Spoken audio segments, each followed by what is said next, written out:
मंदिरामधील अजून एक महान विभूतिमत्व, ज्या विभूतिमत्वाबद्दल अजिबात जास्त कोणाला माहीत नाही, जे गणपत्य संप्रदायाला फॉलो करणारे लोक आहेत, जे गणपत्य संप्रदायाची उपासना करणारे लोक आहेत, त्यांना फक्त ही देवता माहिती आहे, हे गुरुस्थान माहिती आहे.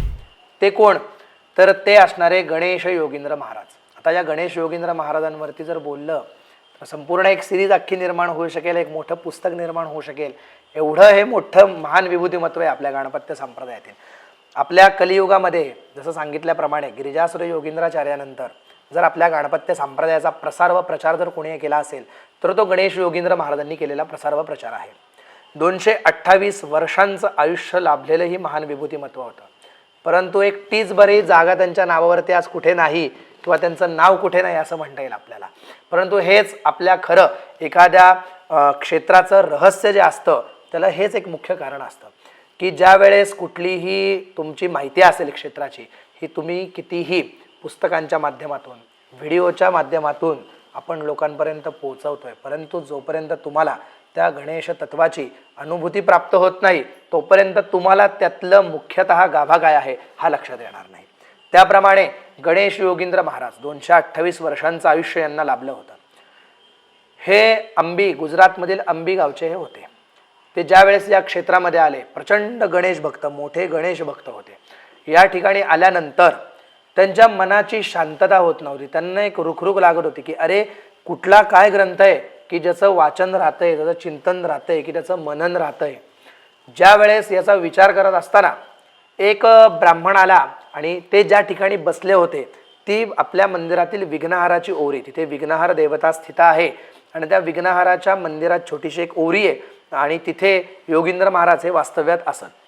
तिथे बसल्यानंतर त्यावेळेस त्यांना एक ब्राह्मण तिथे आला आणि तो काहीतरी तोंडाने म्हणत होता आणि तो जे म्हणत होता ते ऐकून योगींद्र महाराजांना आत्मिक समाधानाची, आत्मिक स्वानंदाची प्राप्ती व्हायला लागली होती.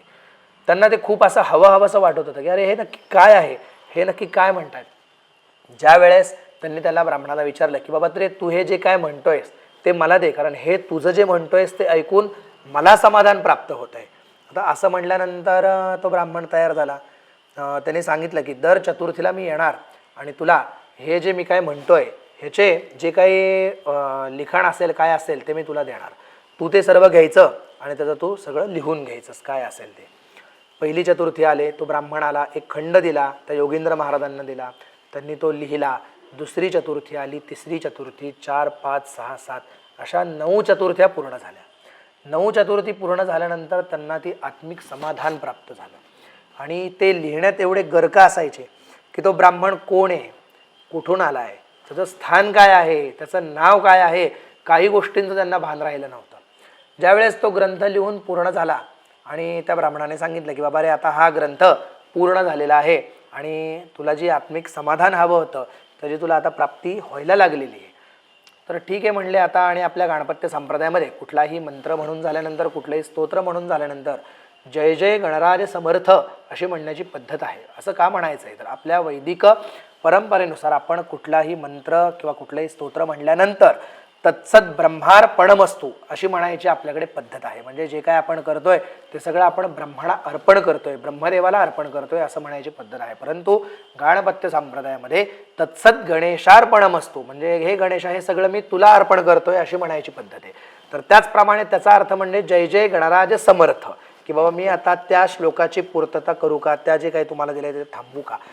ज्यावेळेस योगींद्र महाराज जय जय गणराज समर्थ लिहू का असं म्हणून त्या ब्राह्मणाला विचारण्यासाठी ज्यावेळेस त्यांनी वरती बघितलं त्यावेळेस ब्राह्मण कुठे दिसेना.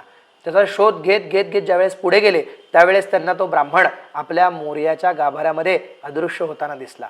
म्हणजेच काय तर स्वतः मोर्याने त्यांना ब्राह्मण रूपात येऊन तो महान अलौकिक असा मुद्गल पुराण नामक ग्रंथ दिला. मुद्गल शब्दाचाच अर्थ आहे, मुद्गल म्हणजे आनंद प्राप्त करणारा. त्याला मुद हा धातू त्यामध्ये असतो आणि आनंद प्राप्त होतो की जे पुराण वाचल्याने, ज्या पुराणाचं श्रवण केल्याने, ज्या पुराणाची उपासना केल्याने तुम्हाला आनंद प्राप्त होतो त्याचं नाव म्हणजे मुद्गल पुराण. या मुद्गल पुराणामध्ये आपल्या गणपत्य संप्रदायाची जी अथपासून इथीपर्यंतची सर्व माहिती ही त्या मुद्गल पुराणात आपल्याला सापडते, जी की गणपतीबद्दल कुठलीही माहिती तुम्हाला दुसऱ्या कुठल्याही पुराणांमध्ये सापडणार नाही. त्याचप्रमाणे ते 228 वर्षांचं आयुष्य जगून त्यांनी तो महान मुद्गल पुराण हा ग्रंथ आपल्या सर्व जनसामान्यांसाठी उपलब्ध करून दिला. म्हणून हे आपल्या संप्रदायातील आद्य गुरुपीठ मानलं गेलेलं आहे.